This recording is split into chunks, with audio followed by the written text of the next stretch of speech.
Grand Rising, everybody. Grand Rising. Let me move myself because I'm just covering Grand Rising. in front of Grand Rising. Just let me get different here, the live chat.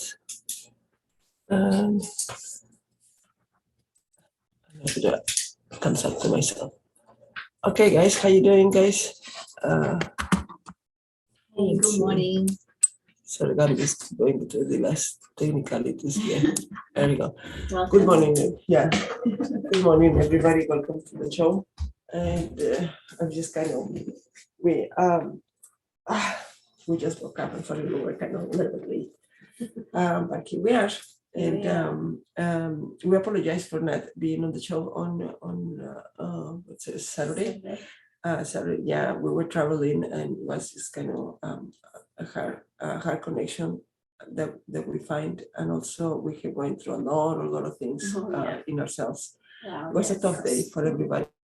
It has been actually a very intense. We have gone through a very intense days, all of us, and I'm pretty sure that you too, guys, back home or wherever you are. Hi, morning, everybody.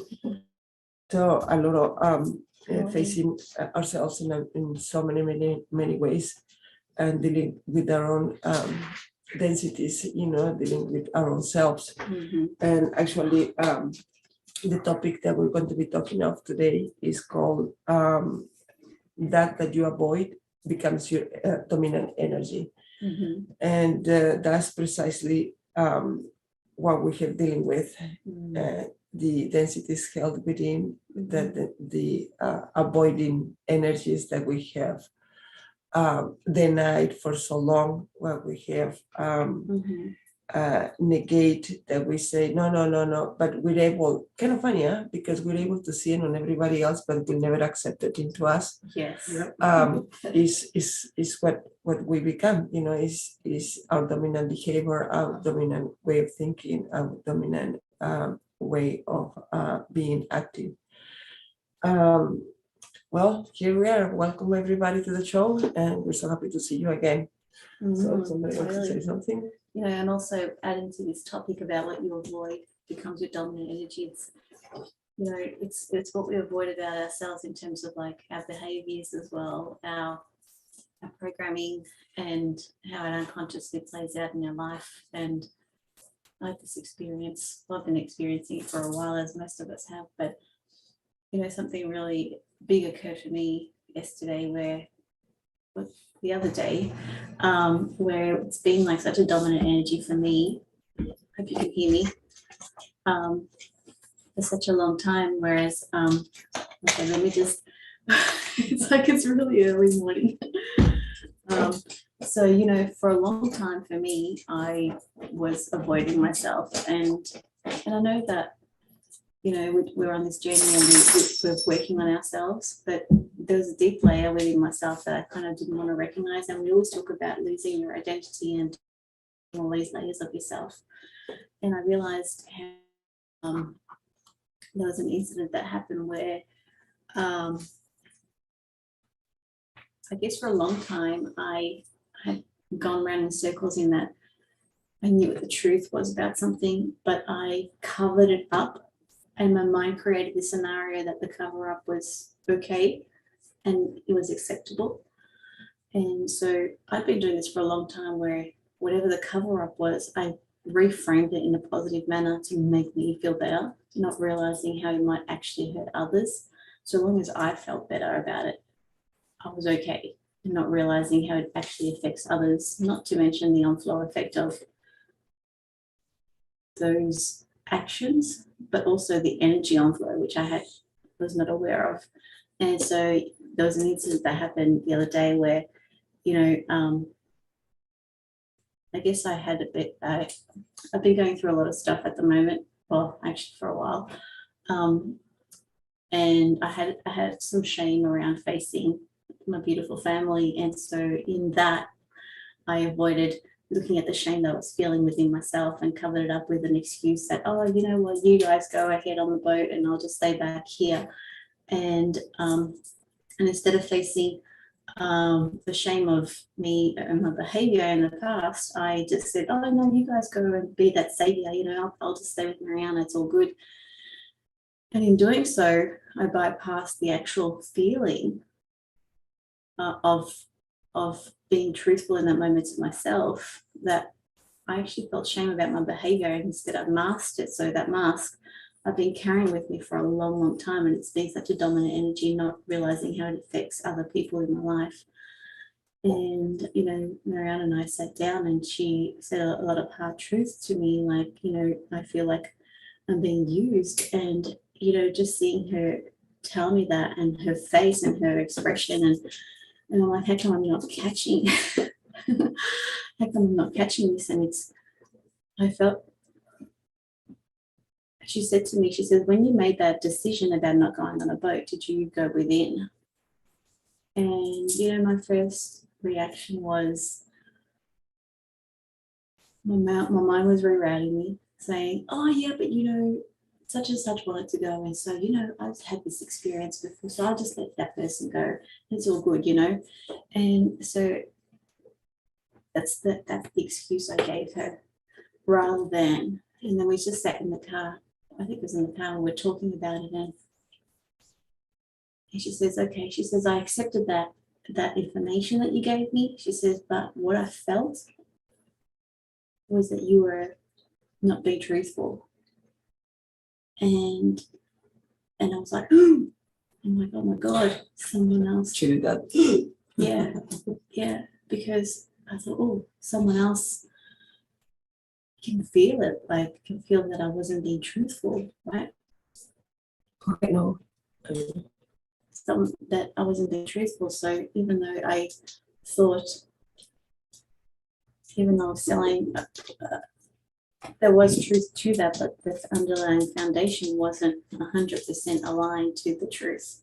I hope that makes sense. And so oh, hello. And so when that happened, I really had to just, when I saw her expression and when she said, I feel like you're using me, that just really hit my heart. And when I saw her face and everything, and then I had to really look within, and I realized, you know what, it's actually my own shame about facing myself, that I didn't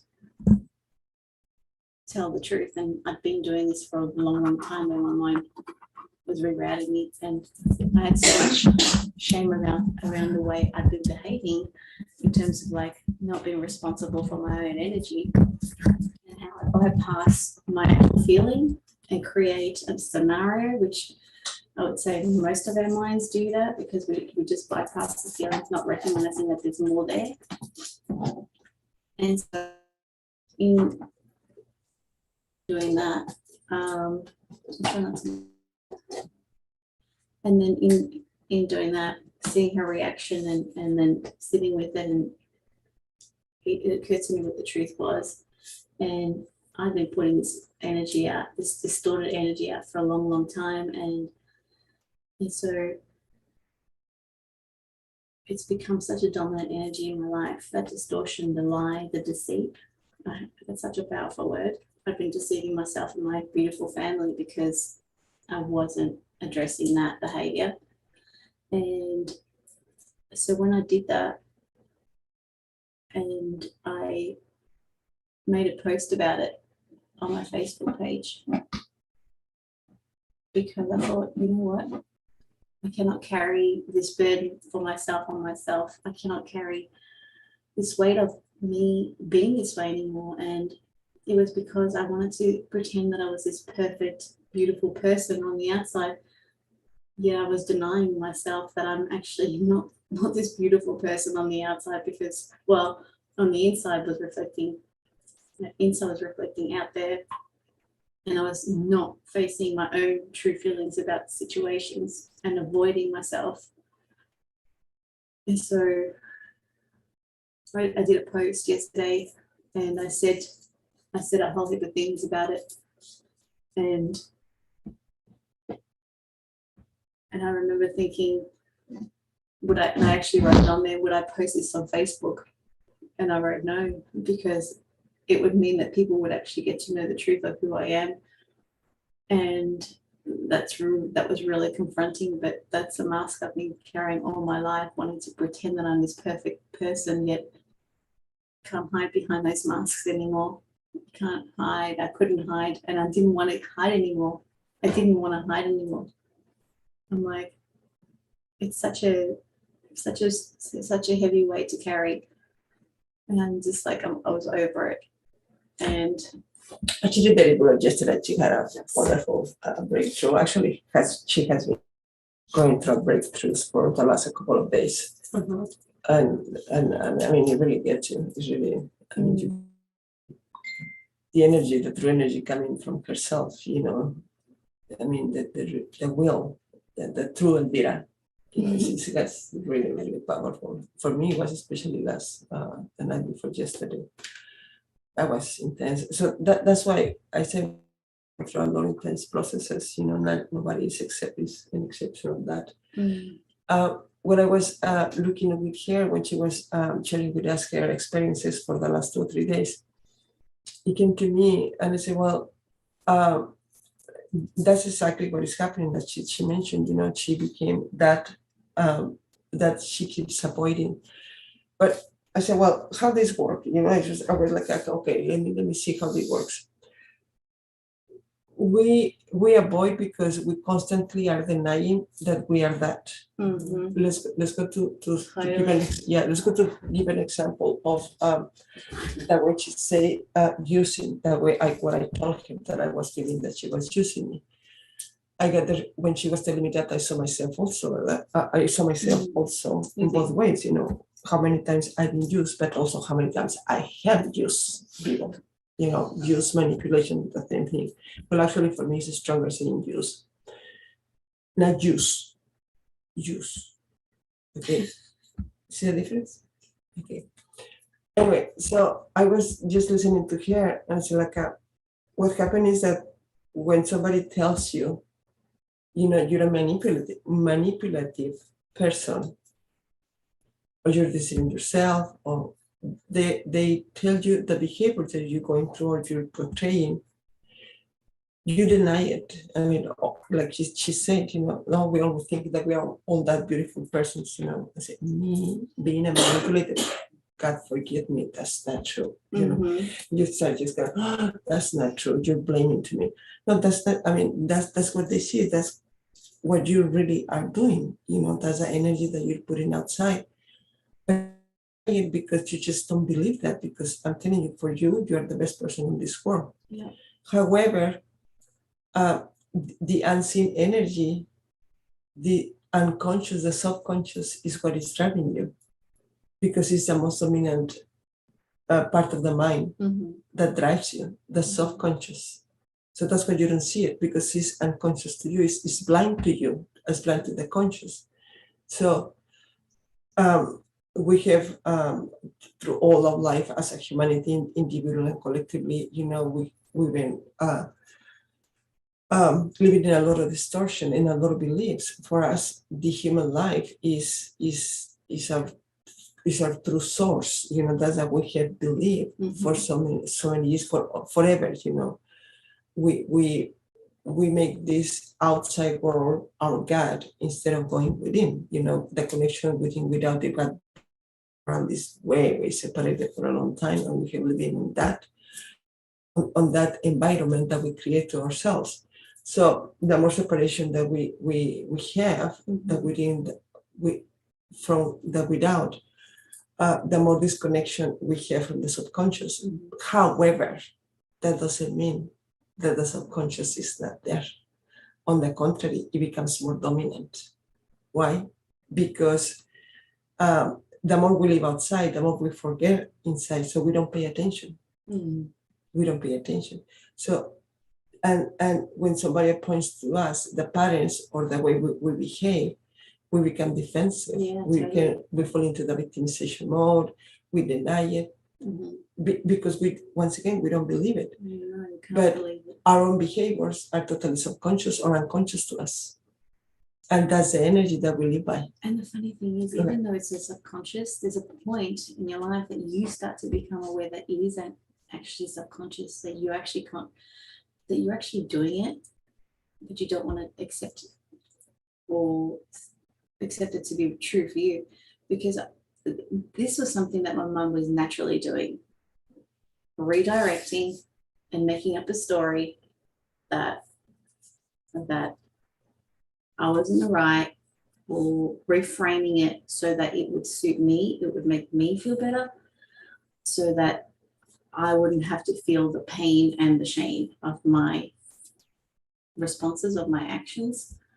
And so it's always been there. It's just that it's becoming so obvious to the outside world, even though it's been pointed out to me a lot, but I just couldn't see it. And I didn't want to see it, obviously.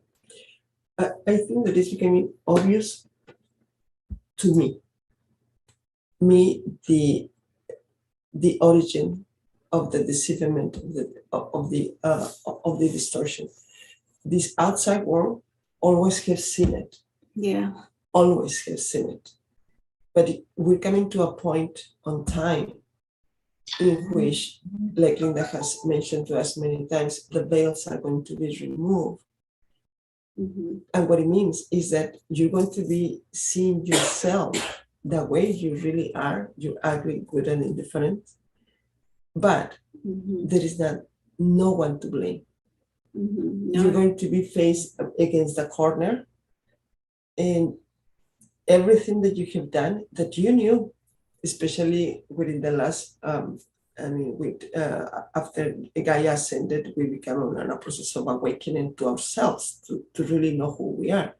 I'm pretty sure everybody has gone through that on some degrees, So the thing is that now time is just running exponentially, and the experience is running exponentially.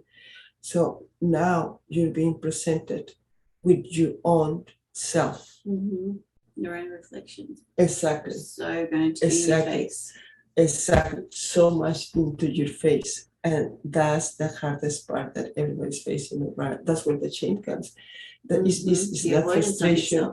Exactly, the avoidance to yourself. It's not the frustration, it's that you might know. Everything boils down that you're very, very extremely ashamed, because everything that you blame this world for, it has been your creation.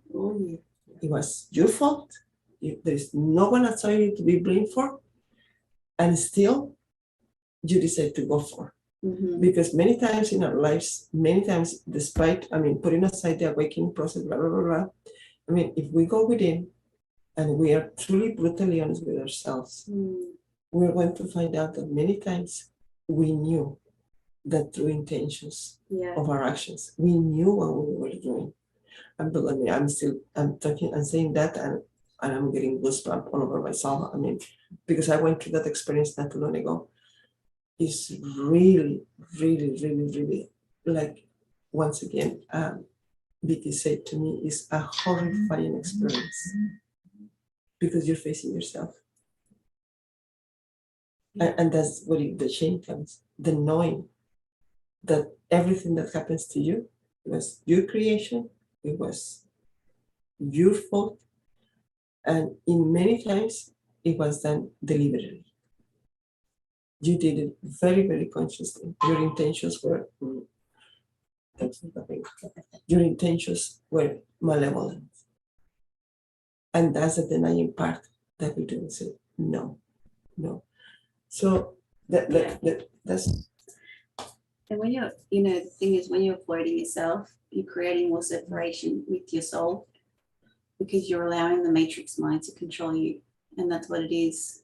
All these patterns that are created for avoidance, it's the matrix wanting to keep you stagnant, still, sane. That's a big word for us right now, because we're always wanting to be sane instead of our unique expression. But we can't be that unique expression if we don't recognize our patterns, our templates. And that's what it boils down to, is like, in talking to Linda, she was saying as we're shifting in the next month or so, within this month, I mean, even probably sooner, there's been a lot of changes that have been occurring, and it means that there's not going to be any hiding. And as difficult as it was to actually write that post, and actually I did post it because I was like, you know what? I can't carry this with me anymore. I've been carrying it all my life and I'm done with it. And you can do the same too. You can choose that for yourself. And I know that for a long time. Because I was a voice, I didn't realize, okay, I thought I was going, my choices, I didn't recognize how I was choosing that program each time over my soul, choosing it each and every single time. And But that become a pattern too. Yeah. That is a pattern. And you know what? Having Mariana and everyone else in my face telling me this all the time, it was so hard and shocking to be confronted. And I'm so grateful that they were persistent and loving each and every single time to show me, because most people in our life will walk away. That's what we do, because they're sick of our masks. They just want us to be our full authentic self. And I always thought that it would be really scary to confront that. And it's probably one of the most liberating things I've ever done, actually. You know what is kind of funny? Once you go through the process, you realize that you were afraid of the fear, not afraid of the situation itself. It's kind of funny, huh? Yeah. But I mean, you build a fear for the fear itself. Yes. You create the fear being this huge, big monster that is going to eat you up alive. Yeah. And that's not true. That was your mind. That was your own imagination. And also, letting yourself lose your identity of who you've been all your life, because that's been who I've been all my life. And that's the facade and the cloaking that I've used to pretend that I knew it all. That was a big one too. That you think you know it all and you don't. And you don't. First on the line. And being vulnerable and allowing you to just shed those layers that you don't need. And it was really super vulnerable to post it on Facebook. And I remember asking myself, why would I post this on Facebook? And I was like, no. And I felt into those feelings of the disgust. And I was noticing how my mind wanted to go create stories. And I'm like, no, you know what? We need to push through this. And I even wrote a message to myself, because my inner child needed to hear it too. And my conscious mind needed to hear it. And then when I did do it, it was just this flood of release. And it's like I've been holding this burden, this wounding in my heart for so long. Mostly the shame of my own actions is what I've been holding in my heart. And thinking that I'm going to be, blamed or prosecuted, persecuted, whatever it is. But at the end of the day, it doesn't matter what people think anyway. It's something that I did for myself, and to connect back to my own, to creator, to within myself. And I've been avoiding that for a long, long time. Yeah, I was talking with Vincent last night, yesterday when we were driving, and we were talking about loneliness, and she was sharing with me what lonely meant for him, and that's one thing that he didn't want to end up being alone, and is a template that everybody has felt at least once in your life, not feeling alone. I said, yeah, but what it is, so we started here describing what it means not to be alone. Well, have your partner, have your family, blah, blah, blah, have friends, blah, blah. And we were just kind of going deeper into that one, and I said, like, well, more than anything else, I think everything boils down the way we community has become for a long time is it boils down to one thing, to that separation from creator. It is. is we like Linda said, we really fell in love with the image. That means we really fell in love with this physical world. That our connection to within to creator, it becomes weaker and weaker. And and that's what we need to go back to it. For me, it has been difficult, or it was difficult, because it was just kind of, I have seen creator or God or whatever name you want to give it, so much outside of myself through my whole life that I mean, literally, that the disconnection was so huge, and the more you separate yourself from your true self, from that connection to creator, the more you fall into an automated way of being. Absolutely. The more robotic you become. It sounds hard and it sounds difficult to grasp, saying you become very robotic, very senseless. Yeah, that's the word, very senseless.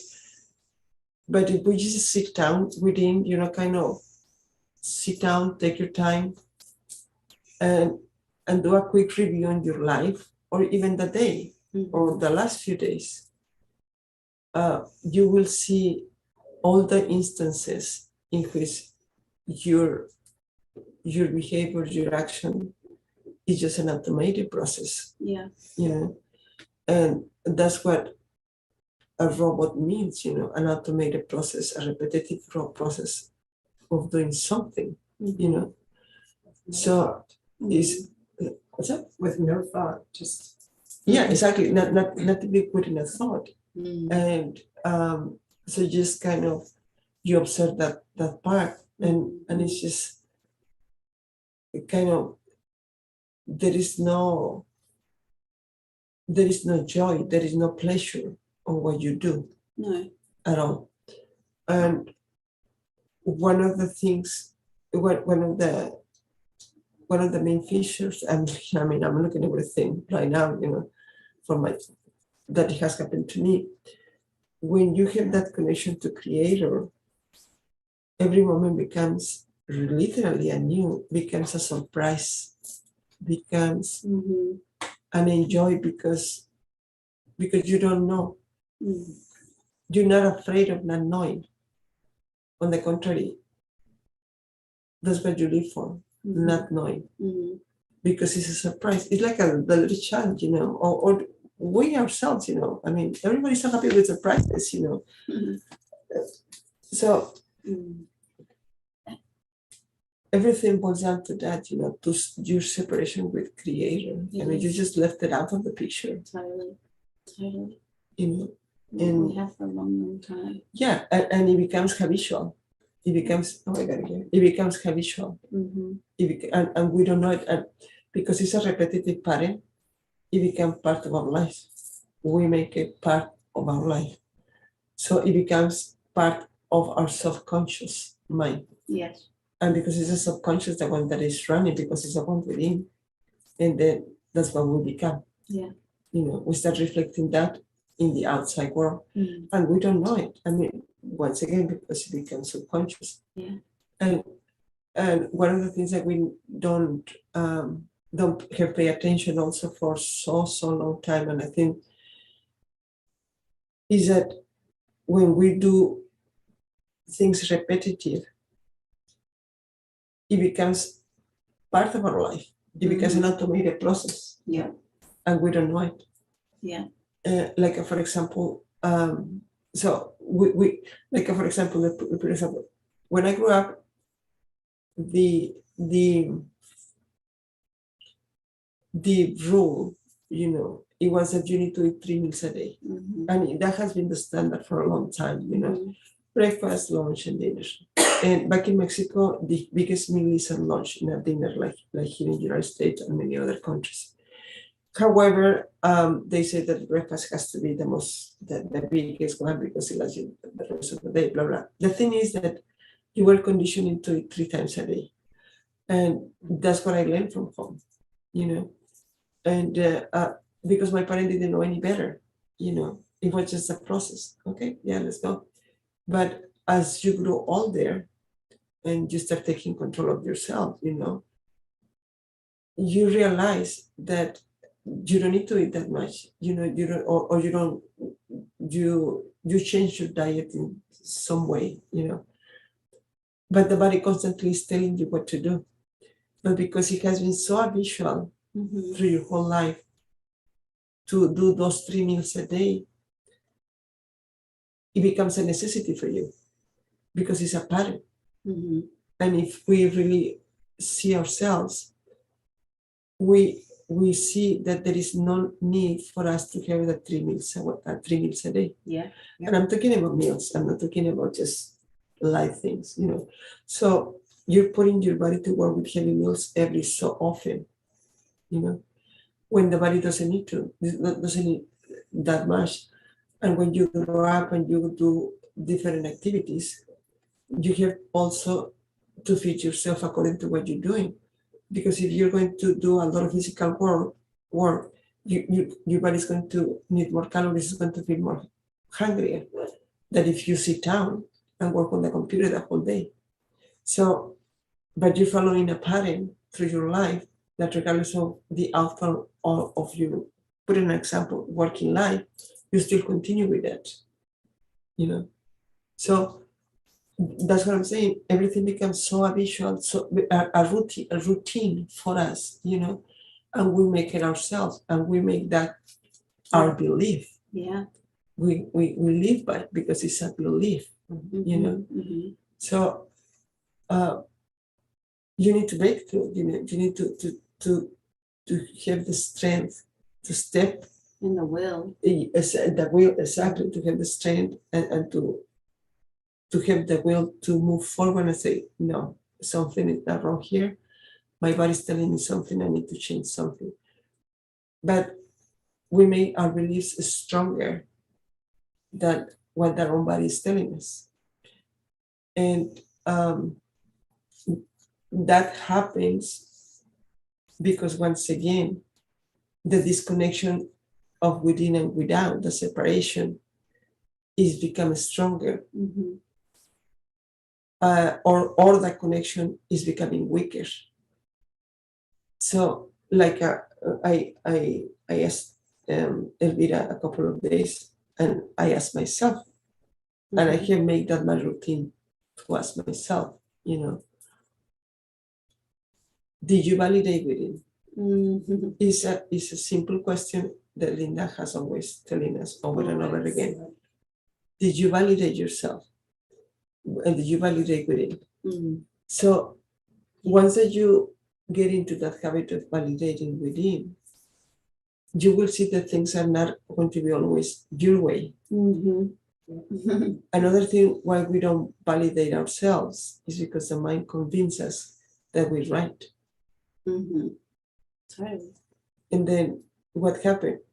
Validating within, 99.9% of the cases, it doesn't match exactly what the mind think is a correct thing to do. And it's not always congruent with what spirit wants you to do. So it's like you're having, like, spirit says, no, you need to go on that boat. Your mind going, yeah, but I'm going to look like this if I do like exactly. This. And so, It's a constant overriding because that's another thing we're just so used to, for the mind to take control of our lives, of our existence, that we're going to give it preference to whatever the mind says. And the mind, it's a great tool, but at the same time, it has to be under control. It cannot be the master. No. Because it will lead us into chaos. Yeah. And that has been our experience through our whole life. Yeah. Let's face it. Yeah. Is the mind is always, and I love my mind, but not as a master. Because it's intelligent, it goes fast. Oh yeah. We're super intelligent. We all are. But however, it cannot be in the driver's seat, put it this way. That's the correct way to define it. It cannot be in the driver's seat because it's going to create a lot of chaos. Yeah.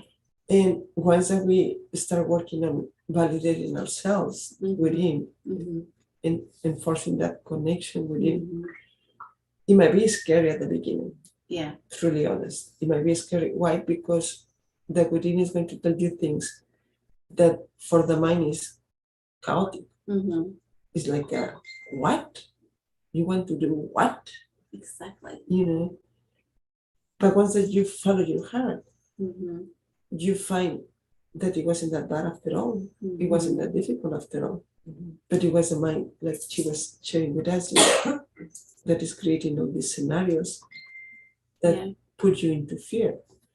No, I mean, I've been in that situation many, many, many times. Yeah. And the most important thing is that once you have a realization, there is two parts to this.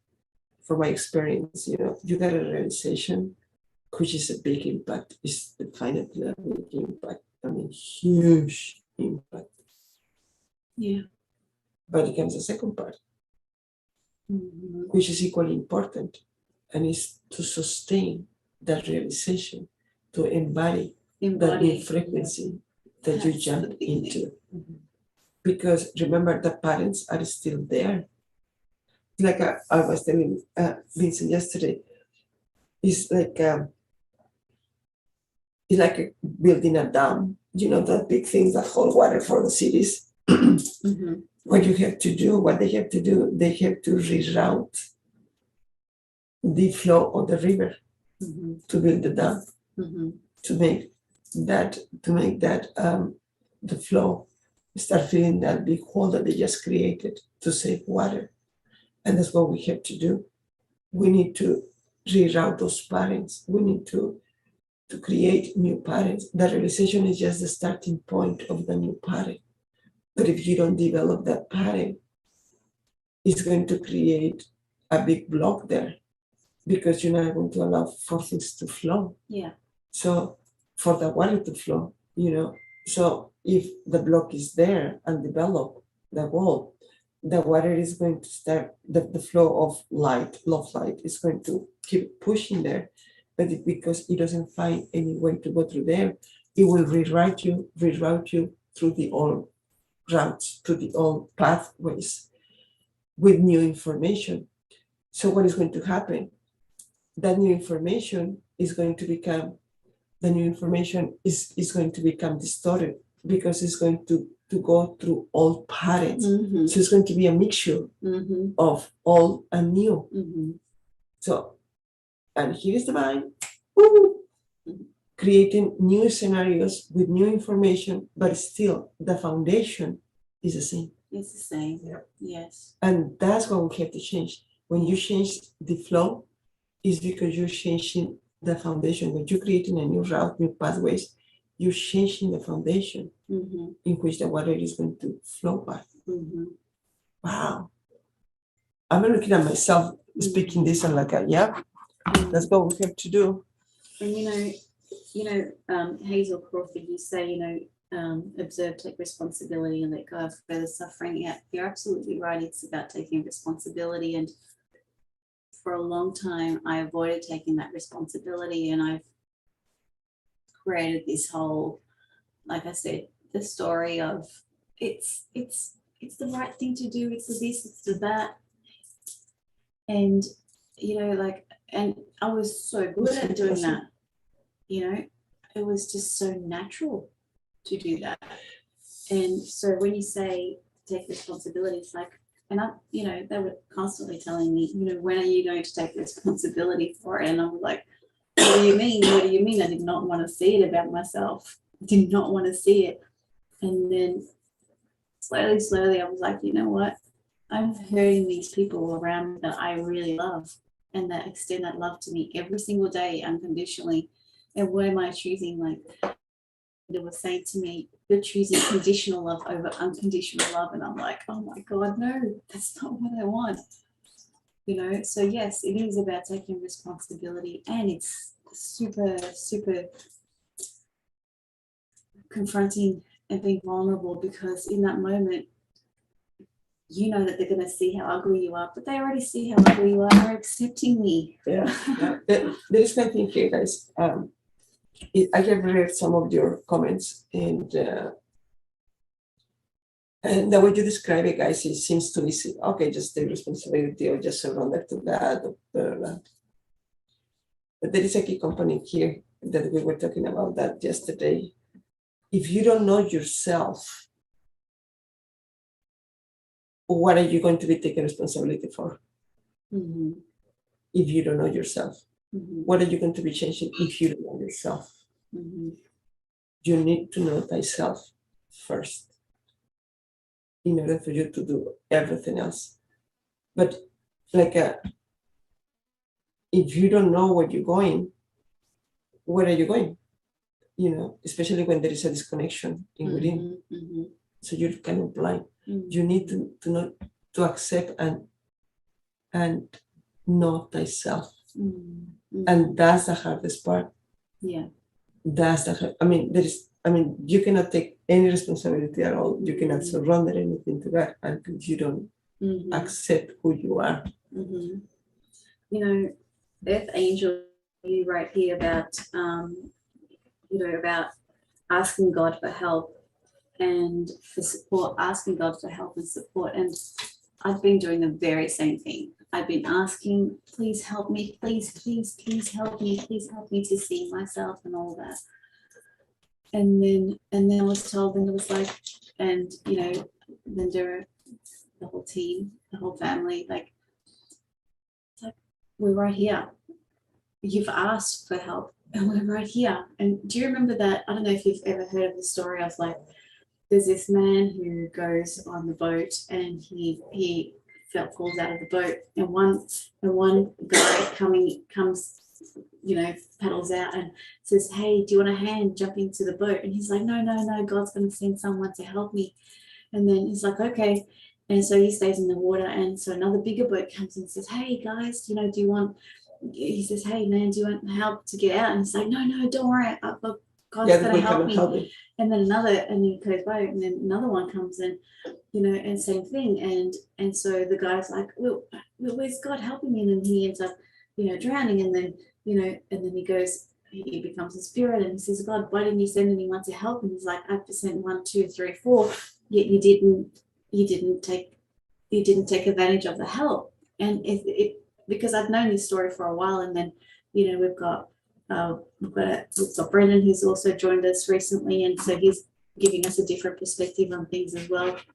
And so he also raised this very same thing. It's like, I've been having help, but I've not wanted to accept the help because it was so painful to see the truth of myself. And so why I'm saying this is that we already have the help because all the people that surround us are our mirrors for us to see ourselves. And so we already have the help, but are you willing to actually embrace the help and say, put your ego aside and say, okay, I'm going to listen to this advice because you love me enough to tell me the truth.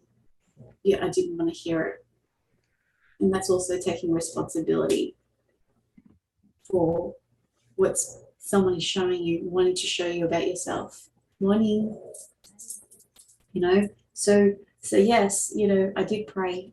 Believe me, Earth Angel, I did pray every single day for divine intervention to help me see. And I had the divine intervention all the way around me. All these beautiful people were my divine intervention, wanting for me to get out of my own hole. But it comes to a point that if you don't want to help yourself, nobody else can do it. No. Just like that, it has to be you, the one who can take the initiative. That's exactly what all these spiritual guidance, all the leaders, everybody is here to. They come to show you the way, but they cannot walk it for you. No one can. If you don't want to do it, I'm sorry, dude, but I cannot do anything. Your free will is not to do it, and that's what you have to change. And that's what you're choosing. Exactly. That's that's a very, very good point. It's what you're choosing. It's just, there's always a choice point. Morning, welcome to the show, Vincent, Vicky, and Eva. How you doing this morning, guys? Beautiful. We are always on the choice point, even on the smallest details, like what happened with Elvira last night, that we, the other day when they got that boat ride, it was a choice that she decided to do, but the mind, once again, if you don't control it, is going to keep you defaulting to the same old choices that are going to create chaos. And that's what we need to change. That's what we need to face ourselves, like, for example, in my case, even the small details, one of the things that I have is I always have in that way, I tend to hide things, hide myself, hide what I do, and I have seen that on a very small details and a very, very small details. Like, for example, okay, I'm looking at my telephone, is 11:11. 11:11 is young. It's not because right now it's 11:11, but I'm just giving you an example. And it's like, I don't see anything. And I say, well, why don't you share? I mean, it's just a very, very minuscule things, and maybe so stupid, but that small detail speaks loud to me. It speaks way loud to me, because I had a feeling of seeing that, because something moved me about just seeing that 11:11, and let's share the joy of jumping. But I stuck myself. So those details are the ones that we need to face ourselves. Those things that move you inside, and it brings you a feeling of something. And that's what we have avoided for a long time. Suppress that feeling. It jumps in and it says, no, just don't worry about that. Let's do it this way. We have done it this way always. Or like, for example, in my case with the driving, I drive, and why do I have to go over the limit? Why do it doesn't work. You need to use that one. That mouse doesn't work. When you have to go over the limit, when you know for sure that is causing uncomfortability for others. What do you have to be? Okay. What do you have to be? How do you say? Careless. That's the word I was looking for. A careless driver. So those are the patterns that we have to check in. Those are I'm just giving you an examples, but they are very, very subtle, very, very subtle. Hi, everybody. Hi, Vincent. Hi, Jean Paul. Christy. That we have to catch in ourselves and change it. And when you change it, you see that the consequences and results are different. Why? Because the previous consequences and results, which you didn't, like Linda said, we didn't know that they existed or never take into consideration, are not a cause like we used to, or like I used to. So those are the small things that we need to change, and those small things are the ones that are going to start making the difference in our lives. But once again, you need to see it first. You need to know yourself, in order for you to change it. But if you're willing to know yourself, what do you change? Nothing. There is nothing to change, because you keep denying yourself. You keep denying that. When, I mean, like Linda said, it's writing all over your face. You know. One of the things I wanted to on too was that when Elvira was talking about, when we're praying for help and we're asking for that, we already have a preconceived idea of what that help's gonna look like. Oh, yeah. Yep. Yes. Morning. And so, we tend to have it wrapped up in this pretty little bow for ourselves. Yeah. We're just gonna be just like picked up and carried off. Morning, Linda. And, and it's Morning. not like that. Sometimes the help comes and it's very confronting. Mhm. And Yeah. so, we have to set aside.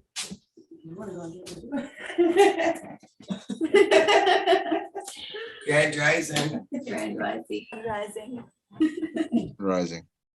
So, we have to set aside our preconceived ideas of what that help's going to look like, Mhm. who that help's going to come from, how it's going to arrive, Mhm. and anything with that, because like I said, we just want to have it wrapped up in this pretty little bow. We just want, Creator to come down and just swoop us out of our little mess of Drop chaos the that we answers, created. please. Yeah, and just drop us a sprinkle on the answers, and and it's never like that. I've never had Creator just come down and swoop me out of my chaos like that. I'm just to throw my happy ass right the fuck back into it. Yes. Mhm. Got a lesson. Got a lesson, yeah, because we don't learn anything. I have a son, and he's like, I don't know, 32 right now, and he's get himself into a whole lot of shit. And so one time I'm talking to his father, and he says, well, I don't understand why he doesn't change. I lay out Thanksgiving dinner for him, and I'm like, excuse me? I said, isn't that what's causing this too? Is like, we try to make it so easy for our children, and yet it's just causing them more damage. It's causing them not I to know take that feeling responsibility. quite well with you. Yeah, she does. I hear you. We're not taking responsibility, and we're expecting that someone's going to come bail us out every time. And so I had told him, I said, you got to stop with that. Morning, Stu. He's to Oh, join thank us. you for the kisses. Thank you. Hey, good morning. Good morning. Good morning, baby. Oh, no. Oh, no. I'm so sick to my stomach right now. Oh, wow. The only reason I got out of bed is I'm so sick to my stomach. Oh. Yeah, that was a really good point.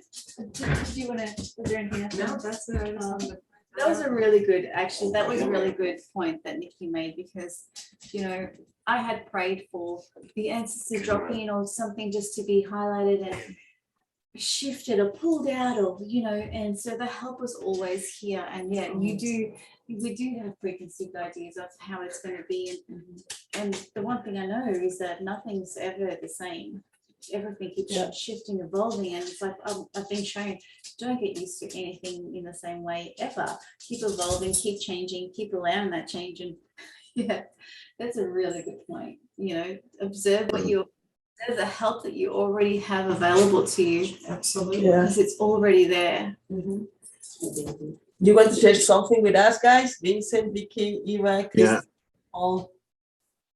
Yeah, just say too that the old human thing is you get into our head that we're alone, and like how Vera was saying prior, that we're not alone, and that we have to get out of our head to talk and learn to talk. I had a beautiful lady beside me yesterday doing the same thing. We just started as a normal chit chat about our choices and whatnot. And as we're driving, and Mariana's asking me questions, and that we already know, and we just try to do things either alone or we're just tied in her head. And lovely Mariana just keeps asking me questions, and all of a sudden you just kind of like, oh my God, you tend to still think you're alone. And you know what? We're not alone. And not only we shun the people that I'm traveling with, if you will, that we're definitely doing it to my creator. We're saying, okay, I can handle this. I don't need you. But in my frame of mind, I never even said that to the creator, but consciously we do that. Mhm. And so I had a beautiful moment with Mariana just showing me, and I'm going into myself is like, oh my God, I'm not alone. Mhm. Mhm. And I got all of you with me. I'm not on this journey alone. I got I got Father, the Creator, with me, and I got Mariana with me, and I got all the crew that's with us. Got Mother the Creator with you too. Oh, yeah, the first one. Oh, yeah. Yes. Yeah. And and I said that as I'm breaking down, that I apologize to the Creator, and I also said it with Linda. I'm sorry. You are with me. You always have been with me. You never leave me. And so, people, we just get into the moment, believe that you're on this journey for a reason, and we're going to do this. And I had a beautiful moment. I actually had two beautiful moments with Mariana yesterday. Travis, and I really love her.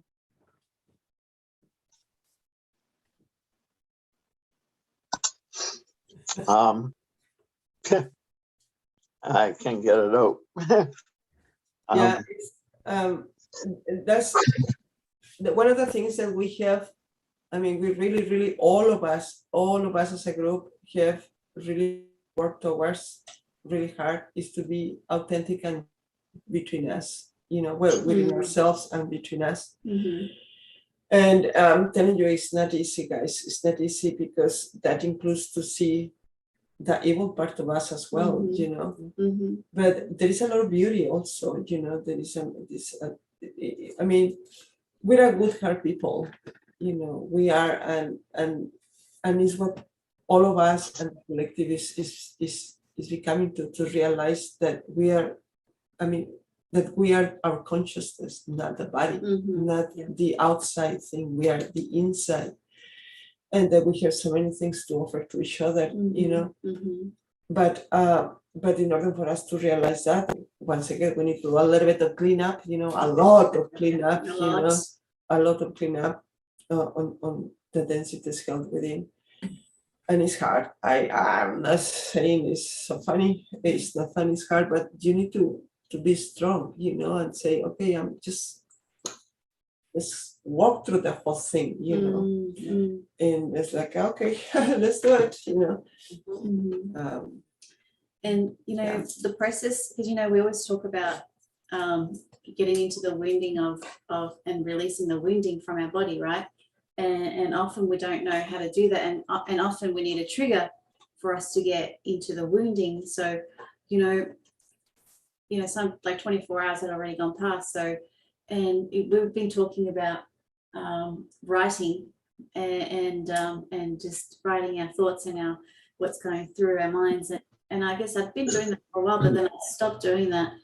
And so I started writing it on my phone, and I thought, you know what, I need to get this out because it's been sitting with me for so long. I needed to just get it out and actually be really honest with myself. So I started typing it out on my phone, and then when I asked myself the question, would I put this on Facebook? And I just, a whole heap of like feelings just went up in my body, and I could feel it. And I thought, and then I told the guys in the car we were driving what I'd written, and so even more came up. And it was such a beautiful way to access that wounding as well. There's different ways, there's different tools that you can do to access the wounding as well. So for me, that experience of writing things down and actually reading it to them and being vulnerable with them and sharing that with them, that it was just really powerful. So there's things that you can do even if you're on your own to get to know yourself. Like Brendan here, he's given us different perspectives on even though we've heard it so many times, and even Mariana, like I've heard her talk so many times, and Nikki too, so many times. Yet sometimes one person just says one little thing and it just hits, and you're like, whoa, I got it. Yeah. And you've heard it a million times, and just hearing it one little different way, it kind of like, oh, I used to do that, but I stopped doing that. It's like, let's go back to that. Let's go back and explore, because I know that works for me. And the other thing that I wanted to say is that the avoidance is a really big thing too, and I got to the point where, because we're all getting stronger within ourselves, I couldn't avoid myself anymore, because they could see through it so much more. And because they're getting stronger within themselves, they're putting it back on me.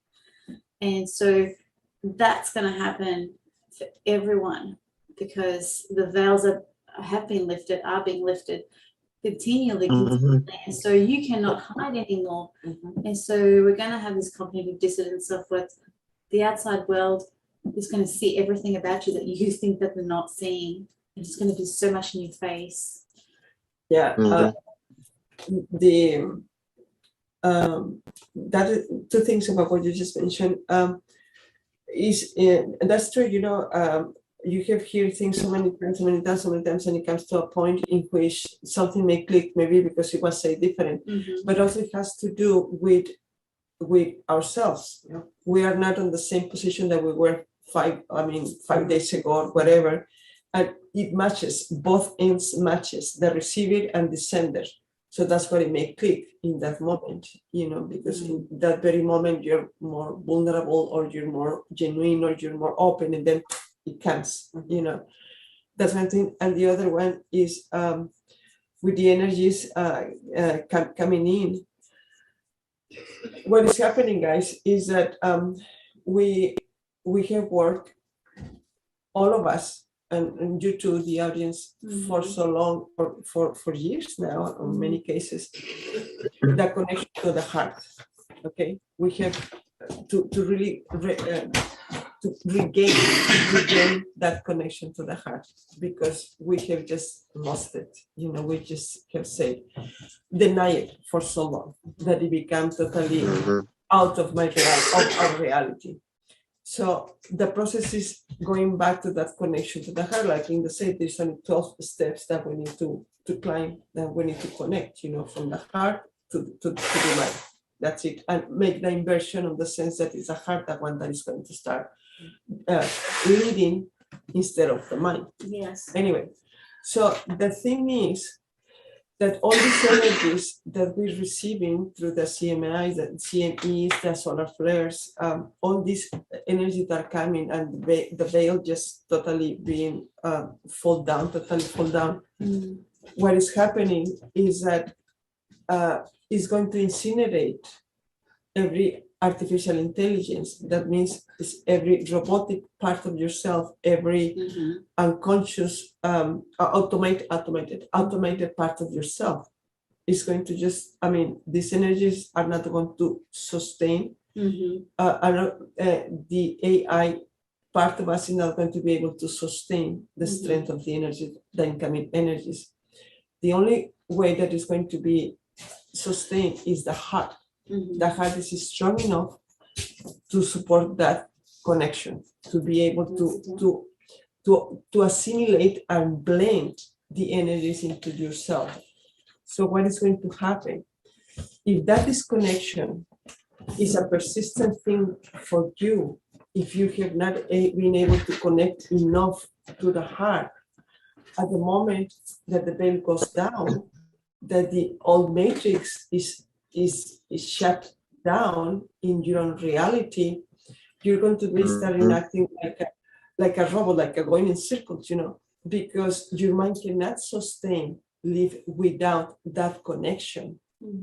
And the heart is not connected to your mind, it's totally out of the picture. You have broke that connection, and the mind needs the matrix to live by, needs that connection. But if it doesn't exist, and then it's going to live until it extinguishes. It's like if you don't water a plant, for so long, eventually will die Mhm. because there is no Yeah. one. Yeah. It's the same thing here. If you haven't done that connection to the soul, to the heart, and not only that, nurture it, because it's not only that saying, oh, I did a connection. You have to nurture it on every breath or as much as you can.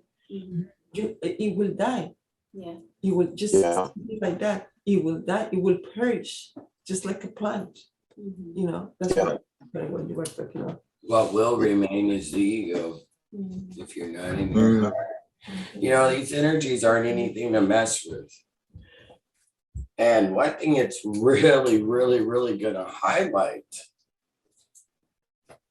one, where you're operating from your ego, which is artificial intelligence, and you're going to continue to project on the people. And you're going to continue to play this game like the spirit of Timothy that comments on my videos all the time and projects that all of this stuff, whatever it is he keeps saying. But that's what's going to keep happening. People are going to keep projecting. And let me tell you guys a secret. The only ones that have been in slumber are 144,144, and that is it. That's why only 144,000, said it backwards, 144,144 are the only ones that can become awake. Them and that which is called carbon copies. You're in a carbon flesh vehicle, aren't you? And that is getting blatantly more obvious. Mhm. Yes. You know, again, I can't stress enough.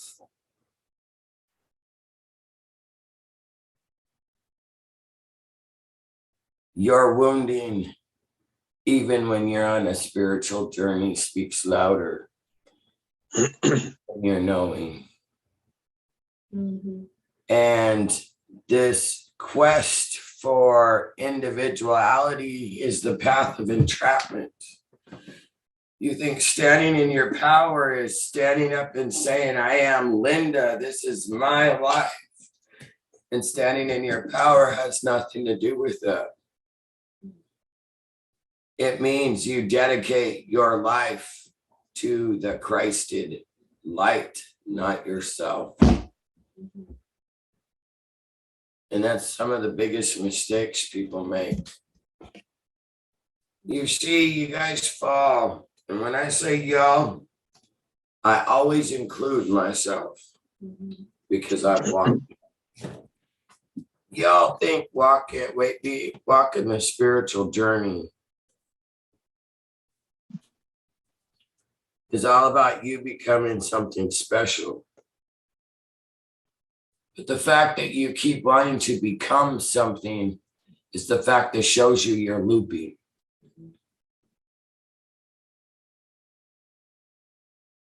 You cannot become something that which you are. And that's why you guys loop and loop and loop.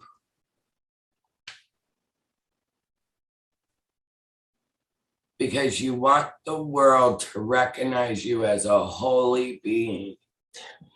And the fact that you want recognized as something special shows you you're looping. It has nothing to do with you, yourself, you becoming powerful, you becoming all-knowing. It's not about you. Mhm. It's not about you. It's not about your truth. It's not about your journey. That's the delusion and the illusion.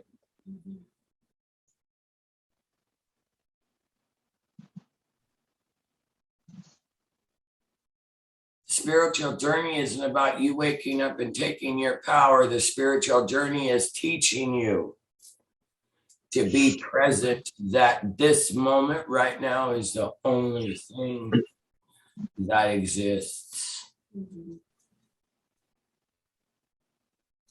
And that is the one thing that humans, star seeds, light workers, grid workers, whatever label you have to put on yourself to make you special.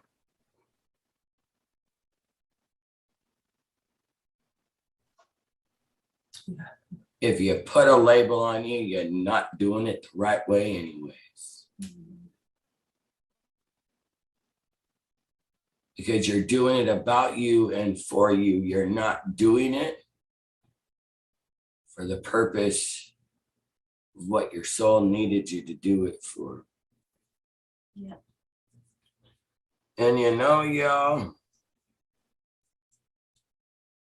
it comes down to one thing. Action, what you use your will for.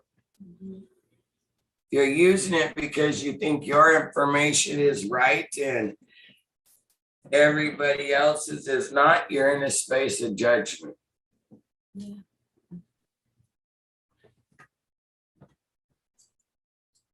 If you're using it for anything other than taking you not back to the father, but back to the mother, not on a spiritual journey of awakening, you're on a spiritual journey to prove you are important to yourself and you're entertaining your ego.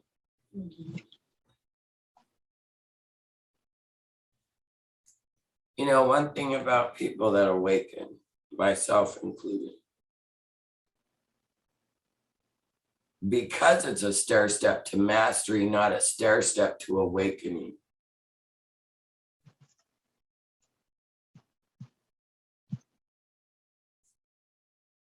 We all fall into wanting to be alike. To the human enslaved mind, being accepted means somebody likes you. Think about that. Think about that. To the human mind construct.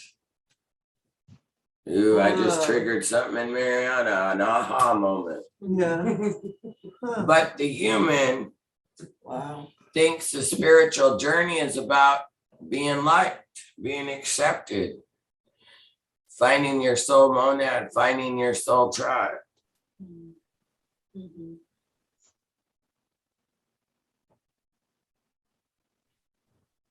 Being accepted has nothing to do with being loved or being liked. And yet, to the human mind, that is what acceptance means. Yes. Yes. Always. Yes. Always. That's what we strive for. They accept me. That means they love me and like me unconditionally, trust me. Yep. Trust me when I say, better yet, don't trust me. Feel me when I say, the more awakened you become, the more disliked you become. Yep. Yes. And the journey becomes even lonelier. Because you get people that recognize you below your underneath your skin suit. Oh, you're my soul tribe. I feel you. I recognize you. My soul recognizes you. And then the second you don't support their distortion Oh, that's- yes. The second they forget that soul connection that that which they seen underneath you, Mhm. They supposed. and then they fall right back into the habit Mhm. of the mortal. Yeah. Yeah. And in that, they self-sabotage everything, including their new beginning and their connection with their soul family. Mhm. Because then it starts a soul battle. I'm right and you're wrong. Mhm. And let me tell you something. I made a statement that 62% of those that have awareness would not make it through this ascension. And and I want to know why? Yes. Because they think their version of distorted truth is the word, the way, and the life. And yet it has everything to do with them and nothing to do with Creator Mhm. Yeah. Really. at all. Mhm. I was sharing with these guys because it's never easy.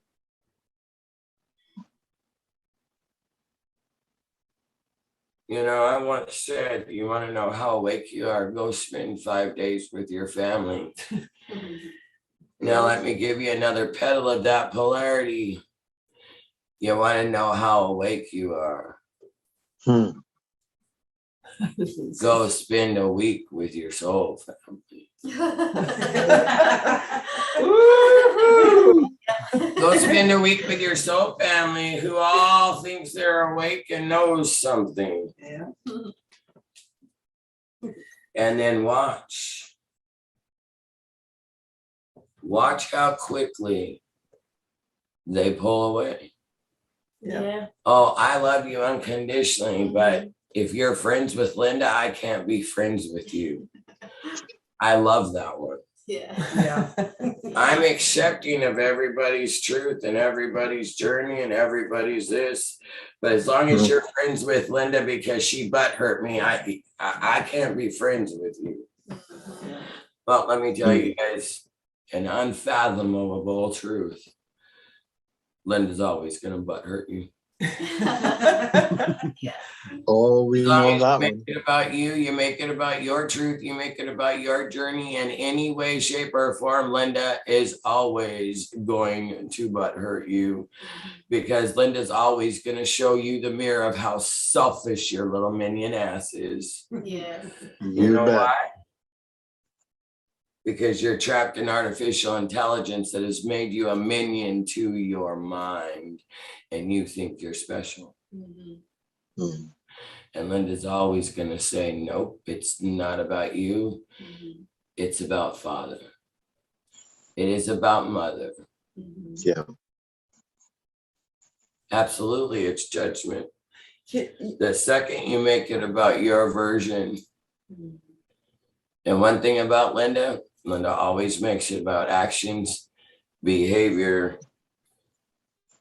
and where are you making it about you? Because as long as it's about you, Mhm. you ain't connected to your heart and you haven't made it about the one thing that you needed to make it about. Mother.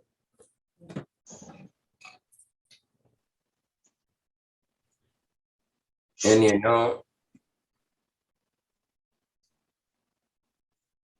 this girl's been persecuted a lot. Mhm. Mhm. Mostly by those who claim to be aware, claim to be connected to the Most High. And I watch people use the excuse of, I love you, I'm so grateful for you, thank you for all you do on this journey, but I got to stay in my own lane because I just don't resonate with you. Yeah. And it's like the fact that you just put your hand up and said, you don't resonate with me, just gave me all the clarity I need. that you are on a very selfish, individualized persecution journey because you didn't take it back to the heart. You're just pretending. Yeah. Well, And you know, you never have to walk away from anybody because trust me, those who are not connected at the heart, what your biblical texts call false prophets, what I call light workers, way showers, and grid workers that have only given themselves a title.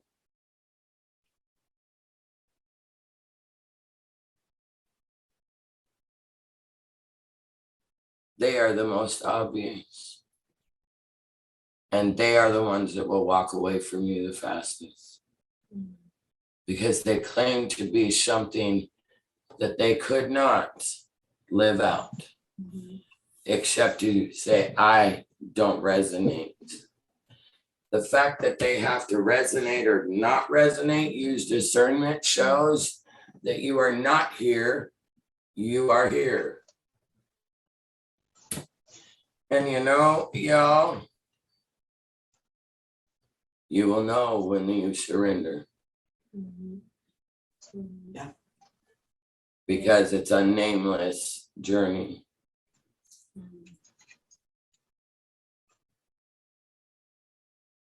It's a nameless journey.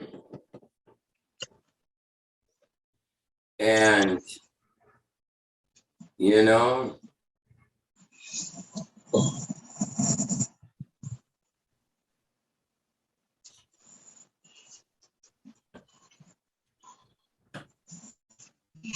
love is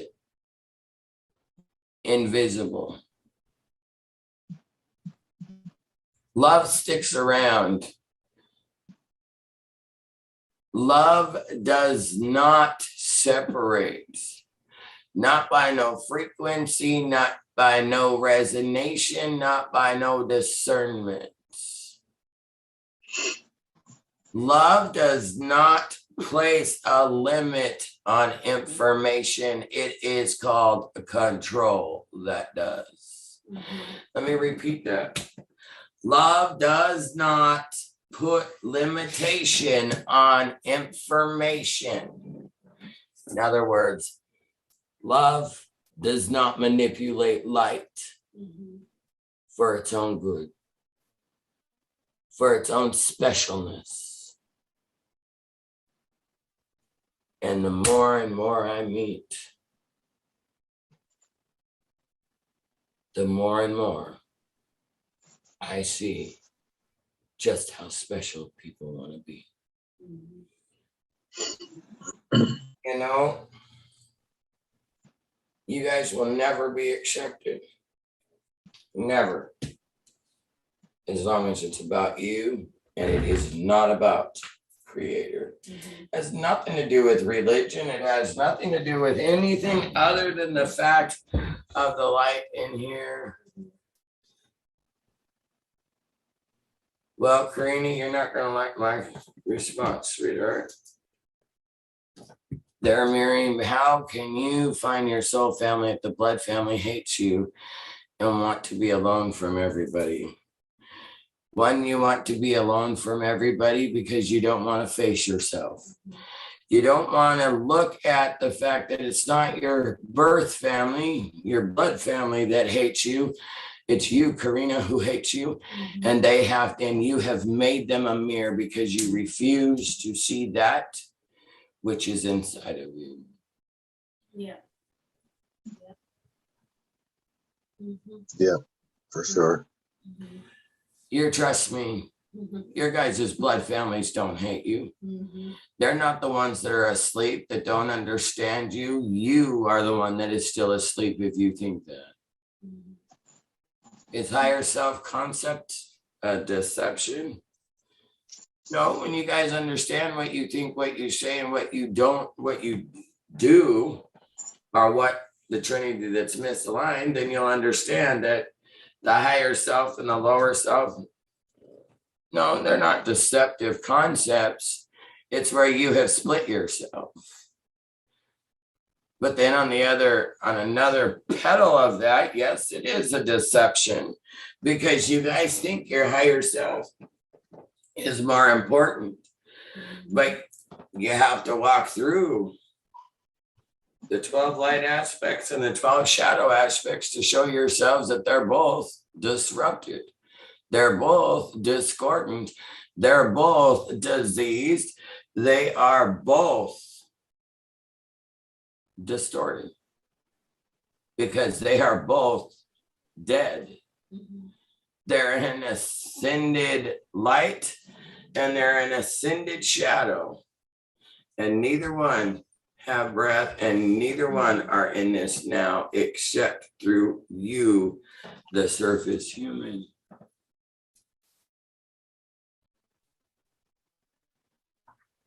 Mm.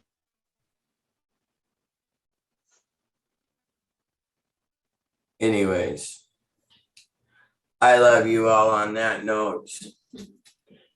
My health has taken a priority. I will not be doing sessions anymore, at least for 6 to 9 months. I've had to cancel all of my sessions, for which I apologize.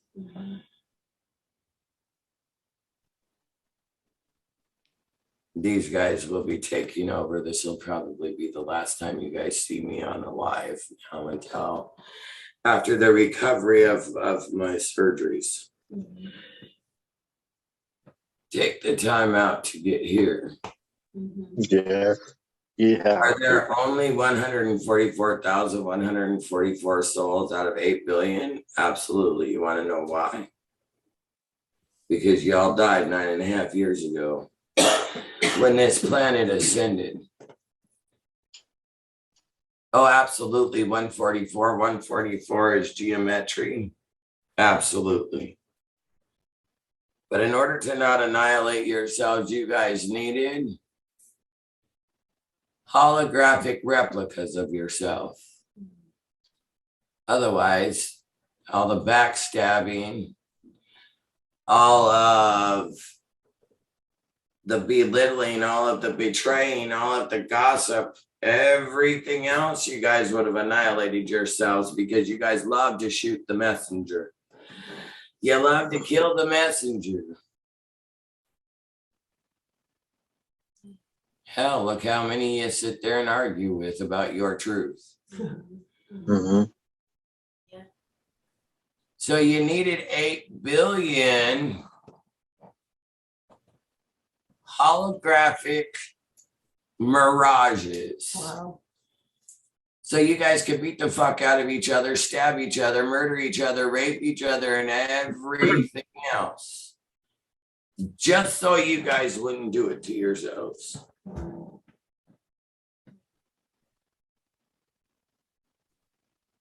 Wow. That's why you have almost 8 billion people on this holographic movie screen.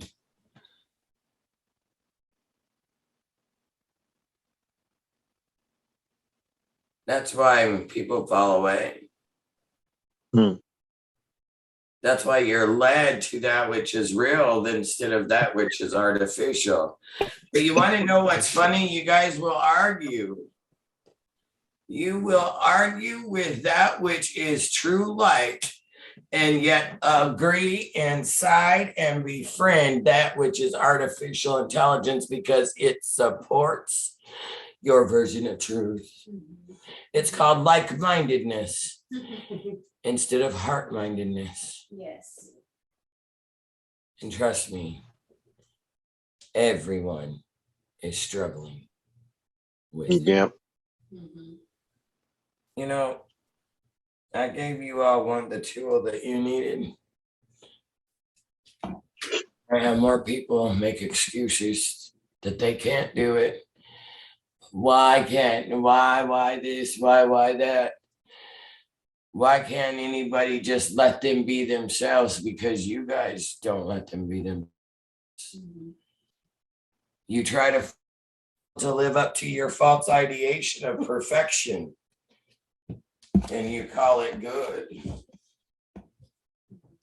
Well, As long as you have to have a label of definition or title, you're in it for yourself. You're not in it for mother. Yeah. And you're here because she gave her life and father gave his life for you to be here. Exactly. Anyways, I love you all. I gotta lay down. I'm not feeling good. Love you, Linda. Thank you. Love you, Linda. Love you, Linda. You know, guys, when she was speaking, that she's a mirror for us, and truly, I was just kind of wow, you know, those aha moments that hit you. I have heard that so many times, you know, but it's like Elvira was saying, it comes to a moment in which it makes click and goes on a deeper meaning, you know. It was like wow. So myself, I'm talking for myself. Every time that she was speaking to me and showed me my parents, my repetitive behaviors, my automated responses, everything. And the first thing that I said is that no, and I come with excuses. No, you know, the typical answer. It came to me that what happened is that, do you remember when we were talking about the imagery? We were talking about the images that we feed ourselves.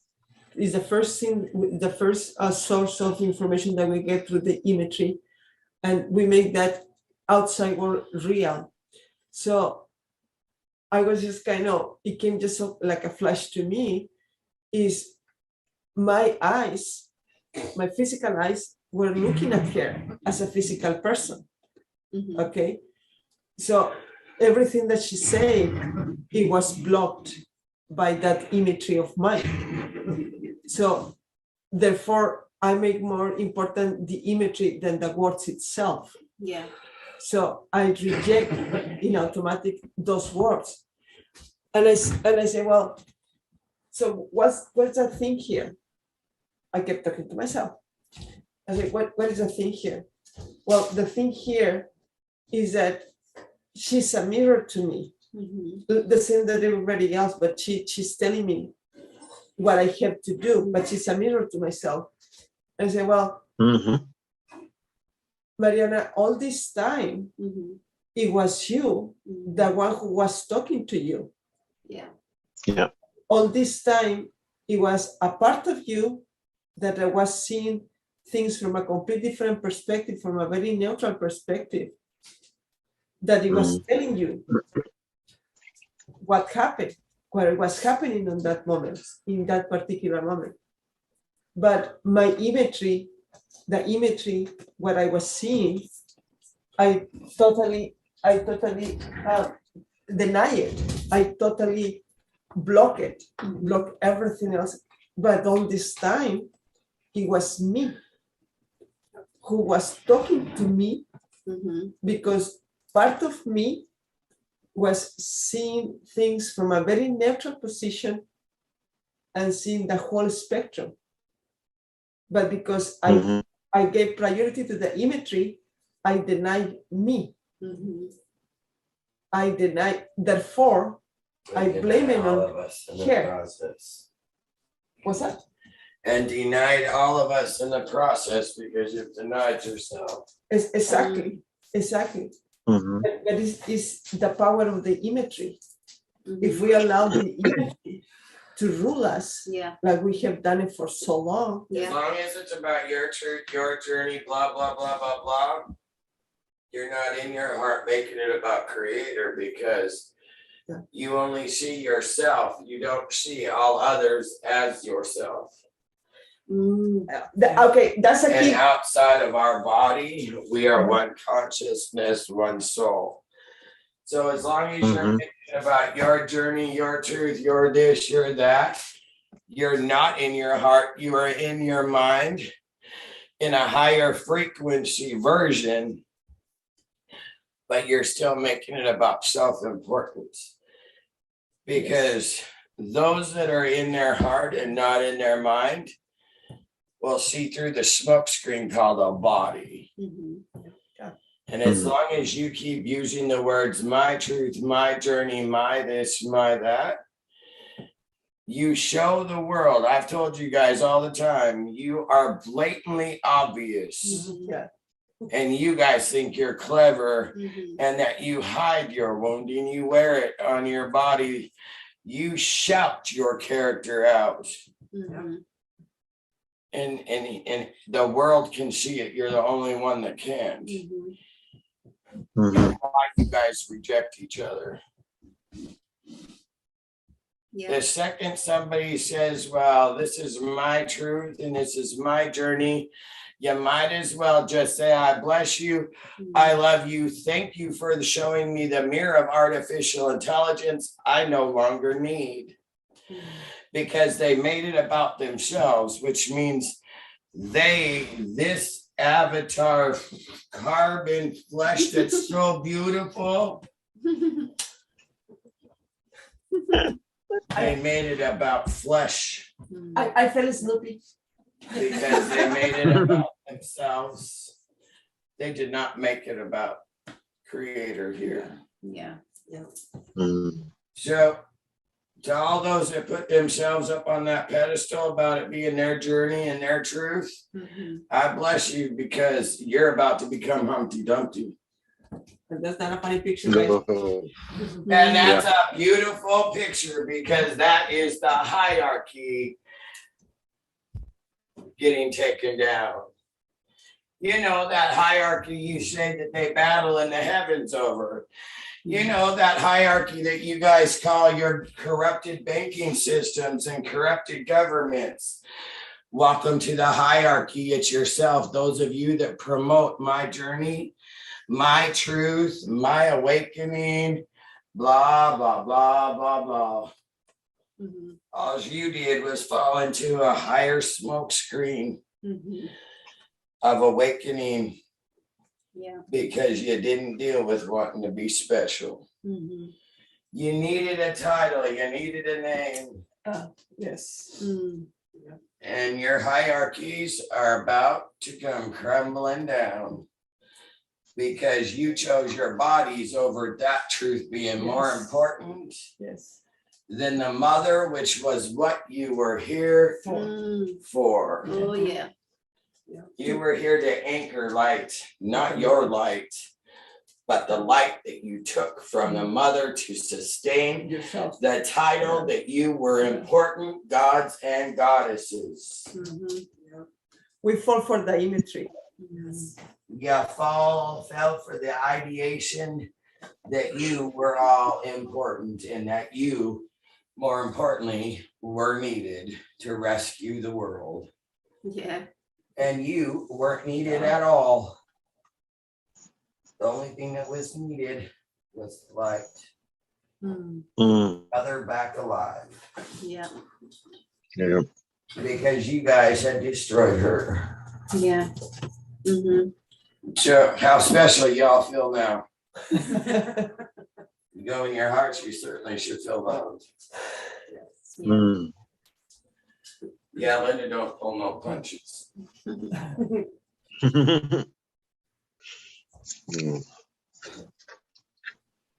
People Yeah. don't because Linda stands for the love light. Linda don't stand for herself. Mhm. Yeah, that's, yeah. Because there ain't her stone. Yep. And all the spirits of Timothy and everybody else, well, they can kiss my ass. Oh. So I was gonna say, my apologies for sleeping in. Because you guys started a little Mhm. early. You know what? I was sleeping and it happens all the time. I sleep and image is formed in front of me. But this image is that I seen and I remembered it. I never wrote it down or nothing, but I remembered it as soon as I was going online. And what it was about it was these brothers, right? It was these brothers, and they're dressed in the probably in the early 1900s.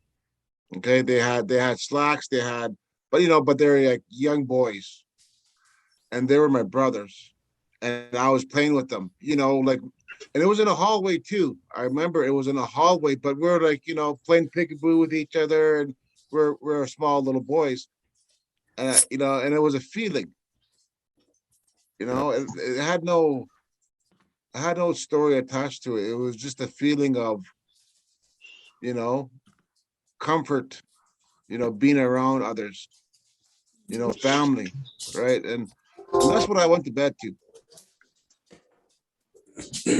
It's always a message, Mhm. so many messages that we are receiving now. And a lot of them, are not very, very truthful to to the adulations of self-importance.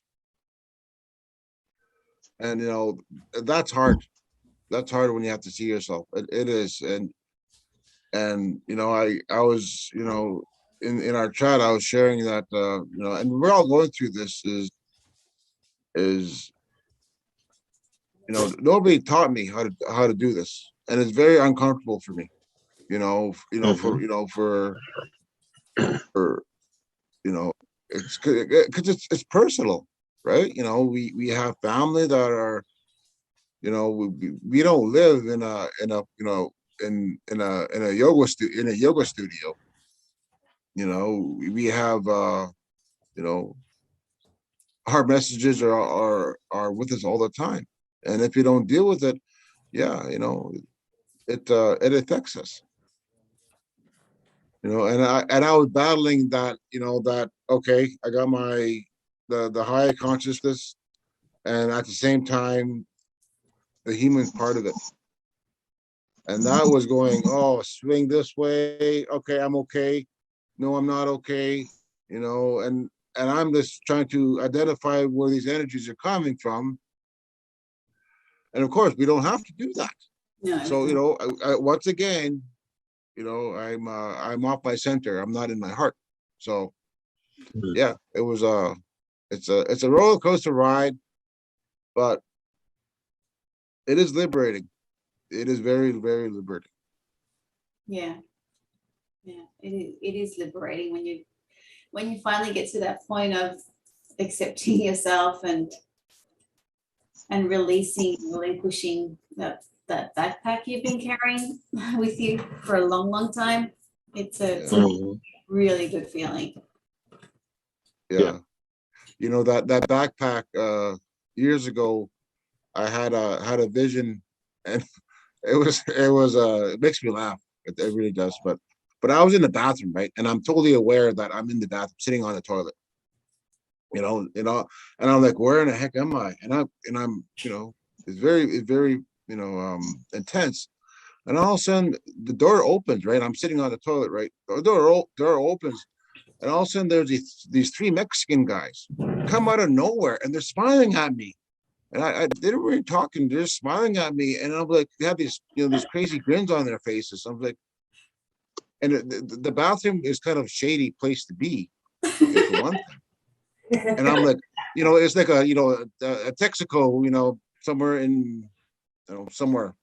And all of a sudden, so these three Mexicans come into my, when I'm in my little stool, right? And I'm sitting there, and I don't know what I'm sitting, I don't know what's going on, and they come from behind me, and they're talking about something that they're going to help me, right? So they it's like I have a backpack on, like a backpack, literally. And so they take the straps off, right? And it falls down, right? And I hear this big, and I turn around, and the freaking, the part where they hold the water, I was carrying it on my back. Okay. And it went crashing down, and then made a big mess in that bathroom I was in. Right. But I knew that there were angels.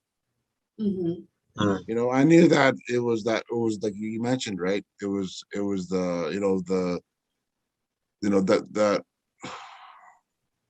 yeah, it's a burden. Yeah, it is. Right? Yeah, that's what it is. And but it's meaningless. But we still carry it. Yeah. Mm. Yeah. It's Yeah. like, Linda always says, you're going to keep suffering until you're sick of suffering, until you've had enough of suffering. Yeah. It's- Oh shit, yeah. So you've had enough. But yeah. Mm. So how are you, Eva and Vicky and Christy? Hi, ladies. Yeah. Or sorry, I say brothers. Mm. Hey, brother.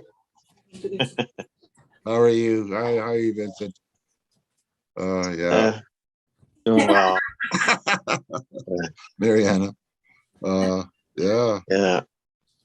It's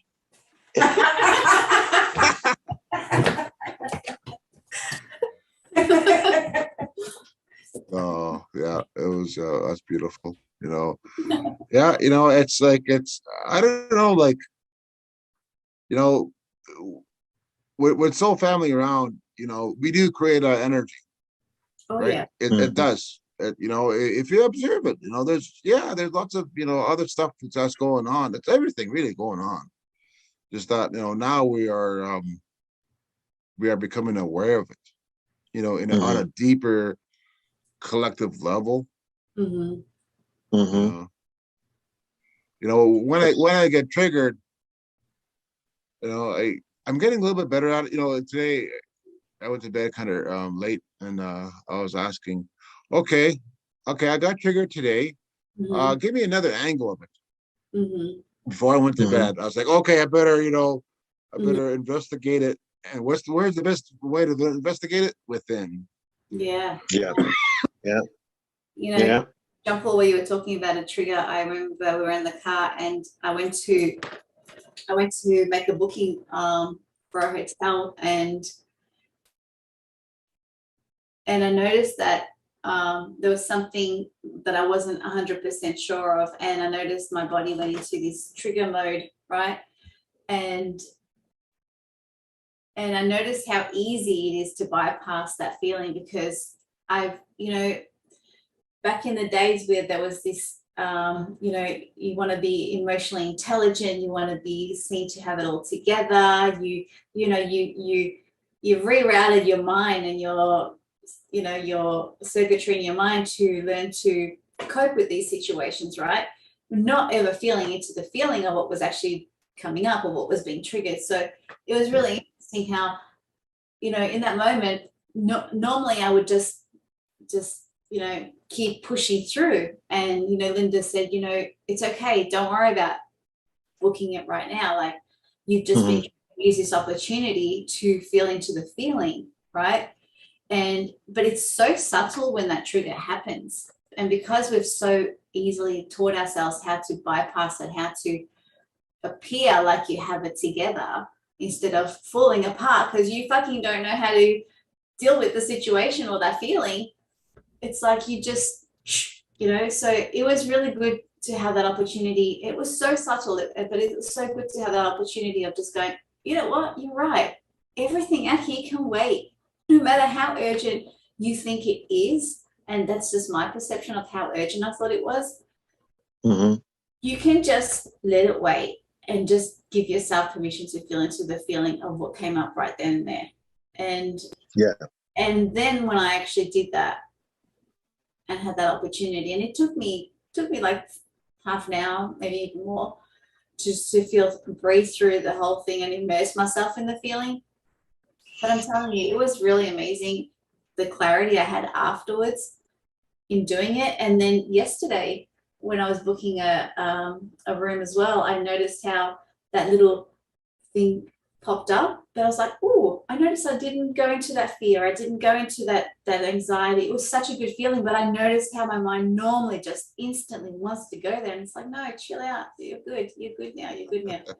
And, and it's just really good for me to go, yeah, you did it. You did it. And giving yourself that praise as well. You do it. Almost definitely. The love that you want, that you would give someone else, like, hey, you did that, and so you got to do that for yourself too. So yeah, so the triggers, if you can, allow yourself, because remember that we're in a hologram. So what? Like yesterday, we were, you know, I had this moment in the car which gave me such a big breakthrough. And I was bawling, and we were at the petrol station. I was still bawling. And normally, you know, you'd be so concerned, oh my God, you know, people are going to see me crying. And you know what? I didn't care. And it was such a good feeling. And do you think those people at the petrol station will ever remember me? Probably not. Actually, no. No. You know, so what does it matter when you do it? That's it. Well, plus Elvira, did they even look at you? I was just gonna say that, how many? I don't know, I noticed had my eyes closed. I was bawling still. I do recall one lady that was standing behind her, because I was standing in front of Elvira, as we're standing in line there. And the one lady kind of noticed, because we both were in tears at that point. And the lady kind of looked over Elvira's shoulder, like, wonder what's going on with those two, you know, and then, you know, Vincent comes out of the restroom and puts his hand on Elvira's shoulder. And I think Brandon did the same. And so, I mean, the people are like, okay, you know, but other than that, it was nothing. Like, nobody said anything. Nobody asked her if she was okay, No. nothing. They just kind of went on about their little conversations with who they might have been standing in line with. Yeah. Yeah. What a beautiful example of being real and authentic Absolutely. and just being in the moment. You know what I Yeah. mean? So Yep. we don't know, even if people do look at us or whatever, we have no idea what they're thinking. Exactly. No. And doesn't matter either, right? But it could be No, it all doesn't matter. that they're seeing a situation happening. Absolutely. Mhm. And it doesn't matter, but I'm just saying, you know, we think they're thinking this or that. Yeah. Right. Human, yeah. Feeling judged or whatever, but that could have been a great opportunity for people to see something real. Yeah. Yeah. Real life, you know, shit happens. Yeah. We Yeah. have people I mean, it's just, break down. We have people yeah. love us and come put their arm on, you know, their hand on our backs. I think that was beautiful. Mhm. Yeah. Yeah. I mean, it's same thing for me that happened the other day when Lynn had finished her ceremony, and I was with Brandon and Nikki's, and I just started talking about, as we were doing the ceremony, I just talked to Brandon. I said, well, this is a vision I got while this was happening. And there's a lot of people on the beach. I mean, we're only probably 50 yards out from the shore, roughly. Waist high for me anyways. Started explaining the vision that I saw. Mm-hmm. And then all of a sudden I just started breaking down. Mm-hmm. And you know what? And I bawled hard. Mm-hmm. And having the support, Brandon and Nikki come over and hug me. Mm-hmm. But there's, I don't know how many people were on the beach, but you know what? It didn't matter. I just let her go. And with their support, I was able to go on and release and get the feeling what was going on. And then after I finished the bout of the crying and whatnot, and then it's like I got zapped with something else, and I just couldn't stand up. And Yeah. my body was just literally, not if you will, shaking. It's just almost like I don't know, it's harder to say. It's just like the whole body was waving. Mhm. And I couldn't stand up. So once again, with Brandon and Nikki supporting me, but I didn't worry or care about who was watching me. Mm-hmm. And so we have to get over that aspect, Mm-hmm. you know. And also too, just reiterate what we're saying. We're not alone. No. Mm-hmm. And people here, you know, Eva, Christy, and anybody else, and Vicky as well, she knows this. Mm-hmm. We're not alone. We're family here. Yeah. Totally. Reach out to each one of us, Mm-hmm. you know, and we're not alone. And you know what? Get over your head about people watching you. Who cares? Who gives a shit? There's Exactly. Right? Just do what you need to do because it's for the good of us, not just for me. It was for all of us that was present.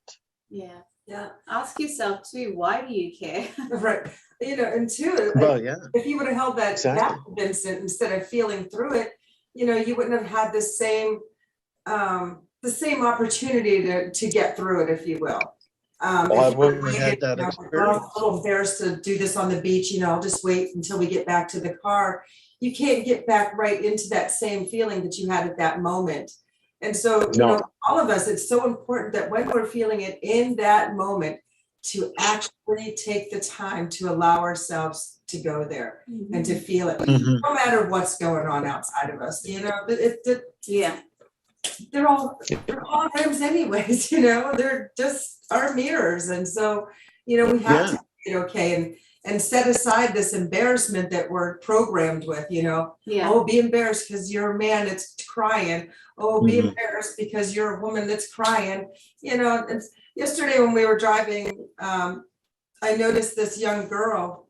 Actually, there was two incidents, and that they were on two different days. But I noticed two different instances where I saw one was an older woman, and she was crying, and she was alone.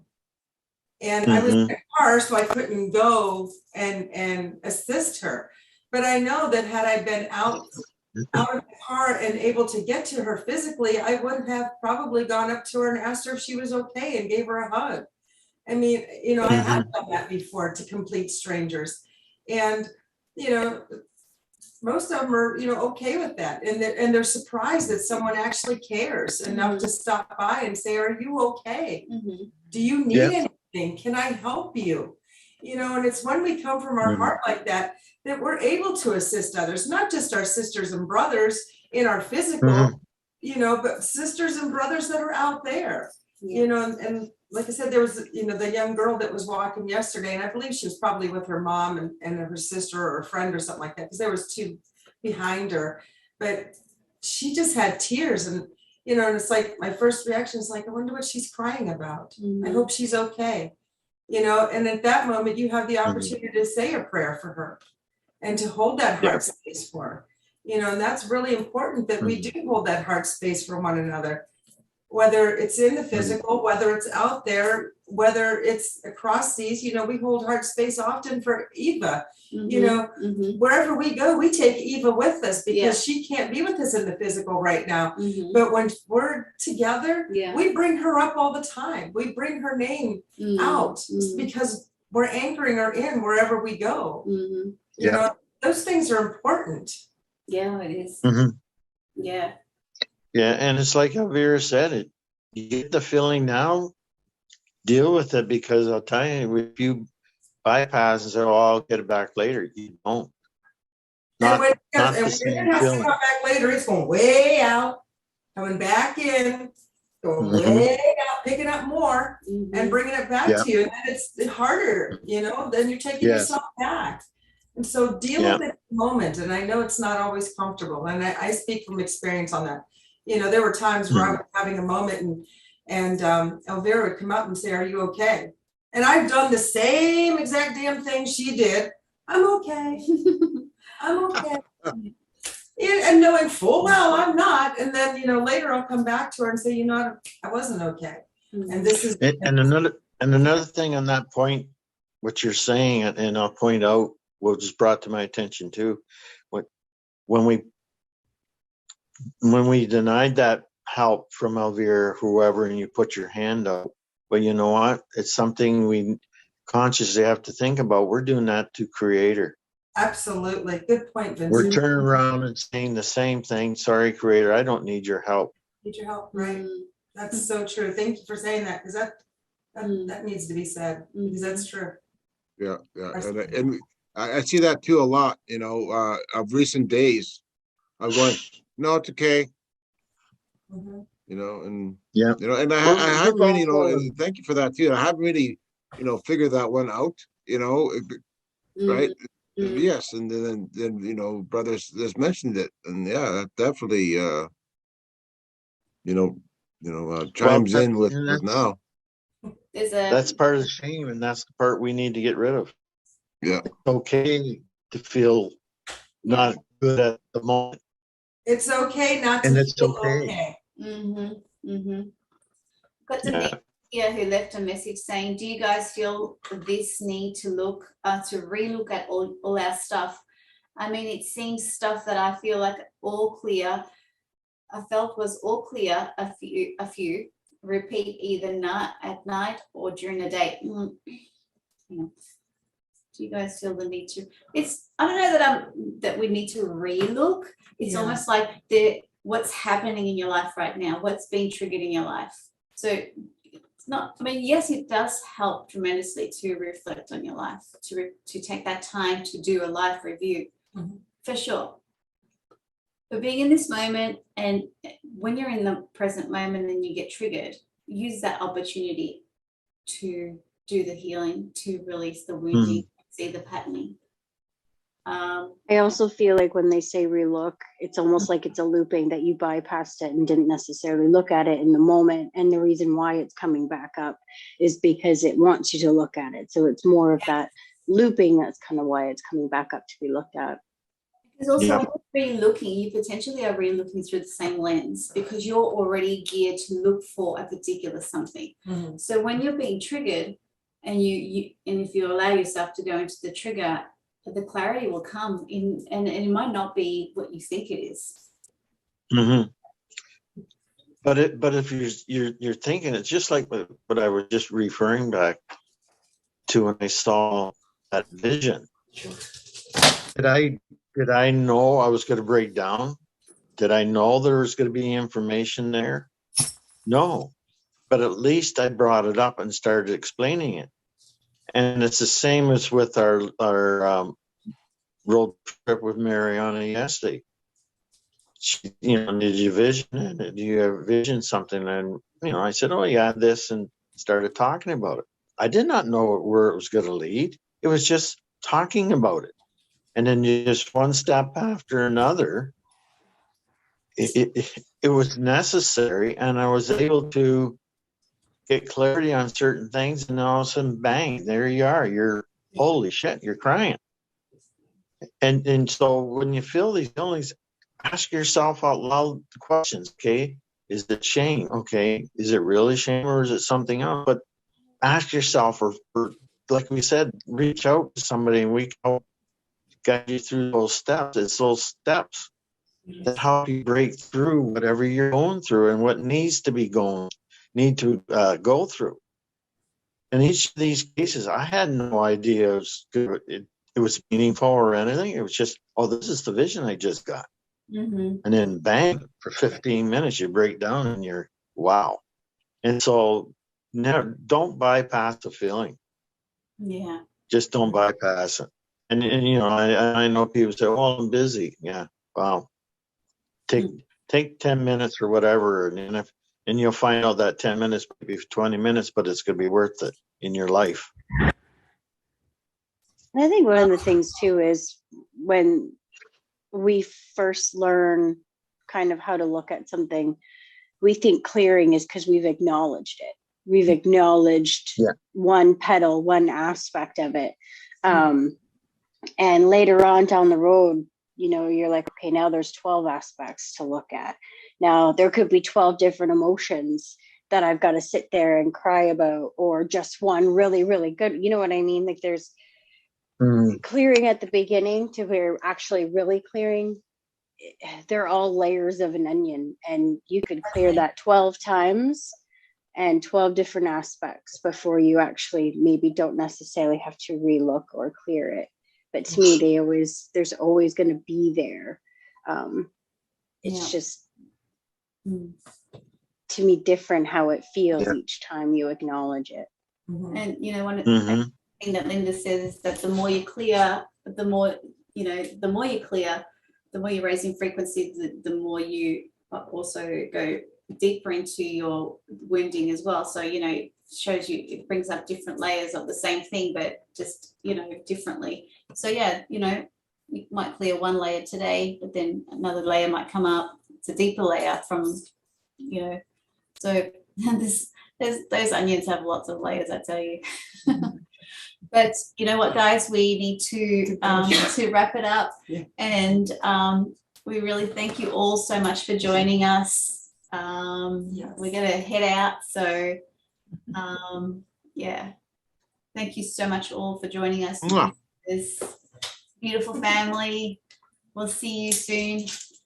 It was so good seeing all of you. Yes. Thank you. Bye, guys. Have a wonderful day. Bye, love you all. Bye-bye. Love you all. Hope to see you soon.